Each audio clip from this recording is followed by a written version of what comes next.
Salut à toi, ravi de te retrouver dans l'épisode numéro 68. Donc aujourd'hui, on va parler de nutrition. Je vais parler également d'une loi importante pour moi en termes de résultats. C'est la loi du 20-80. Je t'en avais déjà parlé si tu me suis depuis le début de mon challenge, une vidéo par jour pendant 90 jours.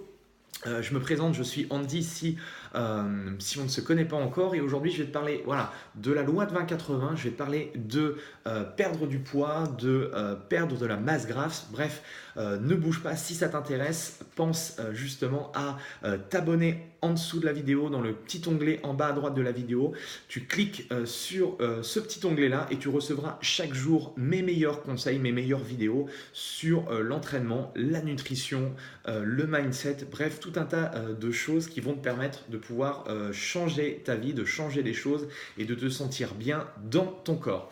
Alors, aujourd'hui, on va de nouveau reparler de nutrition et de perte de poids. Si tu es intéressé justement par la nutrition, généralement, le vendredi est consacré à cette thématique-là. Donc, tu peux regarder dans les dernières vidéos que j'ai faites par rapport à ça. Et en fait, je voulais revenir sur un point essentiel, cette loi de Pareto. Qu'est-ce qu'elle dit? C'est cette loi du 20-80. Ça veut dire quoi? Ça veut dire que 20% des choses que tu mets en place dans n'importe quel type de thématique, entre guillemets, on s'est aperçu que ça marchait dans énormément de choses, que ce soit dans ta vie privée, dans ta vie professionnelle, bref, dans tout un tas de choses, pardon.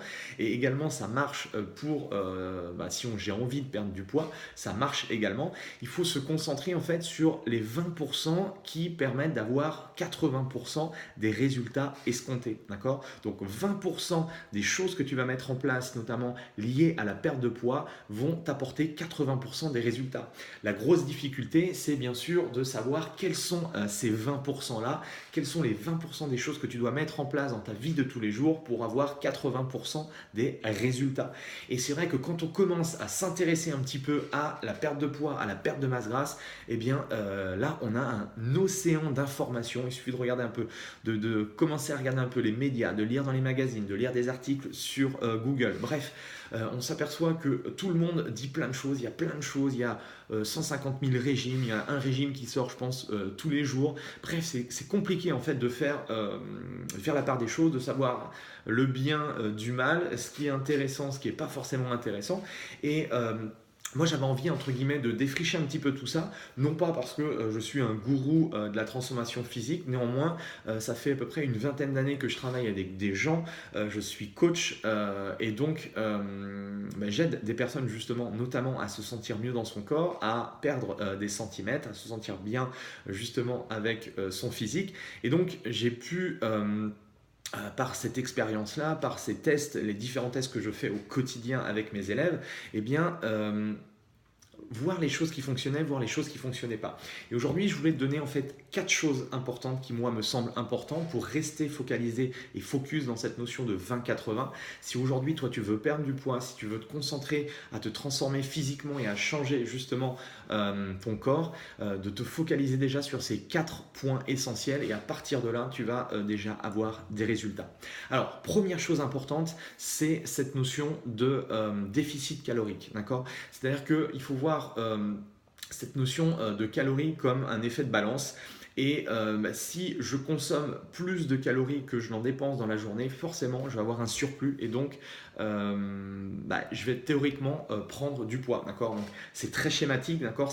C'est beaucoup plus complexe au sein de l'organisme. En tout cas, c'est ça que tu retiennes entre guillemets, c'est que plus tu vas chercher à être en déficit calorique, alors sans être dans des régimes drastiques, d'accord? C'est-à-dire si demain je te dis mange pas pendant 15 jours, c'est clair que tu vas perdre du poids, mais c'est pas le bon poids que tu vas perdre et tu vas te mettre en danger inutilement. Donc il faut être légèrement en déficit calorique jour après jour pour avoir justement une progression linéaire. Je te rappelle que la perte de poids, c'est pas du jour au lendemain où tu dois perdre 10 kilos, ça se construit, ça se met en place et il faut mieux perdre du poids sur le long terme que perdre du poids à très court terme. Donc déjà en 1, la première chose c'est jouer sur cette notion de déficit calorique.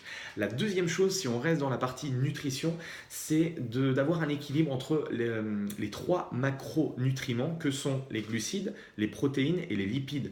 J'en ai parlé dans une vidéo où je te parlais justement d'incidence du pic de glycémie, de l'insuline, et que si tu avais trop de sucre dans le sang, justement, eh bien, le corps en fait se mettait en alerte et prenait le surplus entre guillemets de sucre et l'envoyait dans les cellules graisseuses. D'accord. Donc, si on a un équilibre entre les protéines, les glucides et les lipides, ça permet justement de réduire ces pics de glycémie et d'avoir entre guillemets une glycémie plus ou moins normale tout au long de la journée. Et donc ça, c'est aussi intéressant de pouvoir justement se concentrer sur ça. Je t'en parlais notamment pour le petit déjeuner ou le journée type. Ce qu'il faut, c'est voilà, avoir quelques portions de glucides, quelques portions de lipides, quelques portions de protéines. Et donc, entre guillemets, en ayant ce réflexe-là dans ton alimentation, que ce soit le petit déjeuner, le dîner ou les collations, ça te permet de ne pas trop influer sur tes pics de glycémie. C'est pas tout le temps évident de le faire, mais en tout cas, c'est des choses dont tu dois prendre conscience et essayer de mettre ça en place. D'accord. Donc ça, c'est les deux choses liées à la nutrition. Il y a deux choses importantes qui sont liées également au domaine de l'entraînement. C'est quelque chose que je connais énormément aussi, par rapport à cette notion de... de masse maigre et de masse grasse. Souvent, pour entre guillemets, on parle de perte de poids.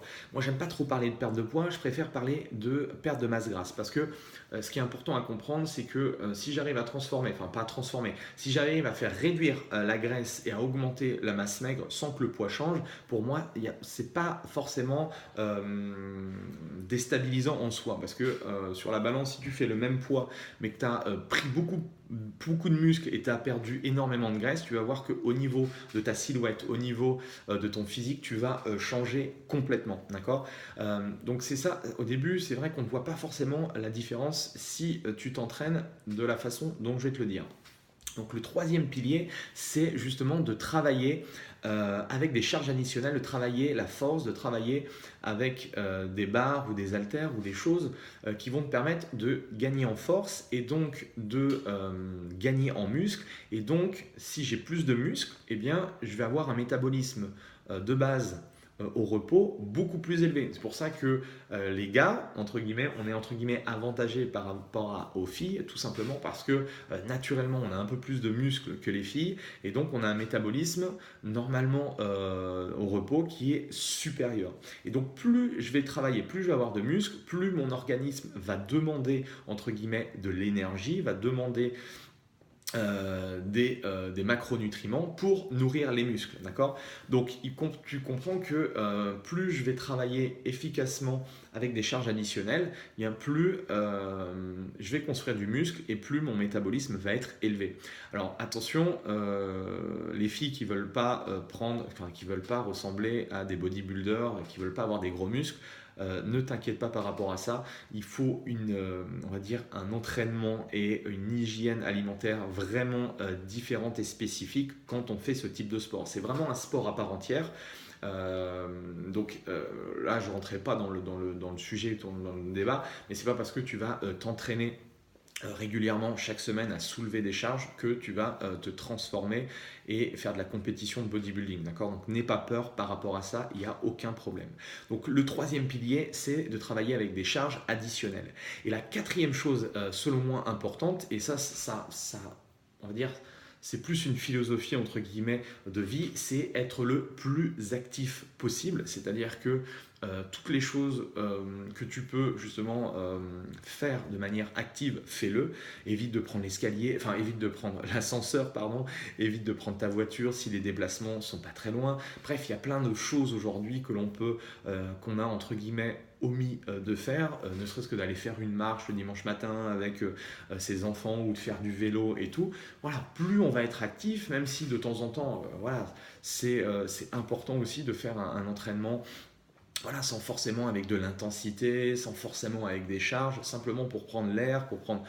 voilà, il y a plein d'activités aujourd'hui qu'on peut faire à l'extérieur qui permettent de changer un petit peu d'état d'esprit, de changer d'environnement et ça permet aussi d'être actif. Et donc tout ça va participer à une meilleure santé, à une perte justement de masse grasse et donc forcément tu vas te sentir beaucoup mieux dans ton corps. Tu vas voir que si tu prends si tu prends des mensurations ou des choses comme ça, ton corps va changer.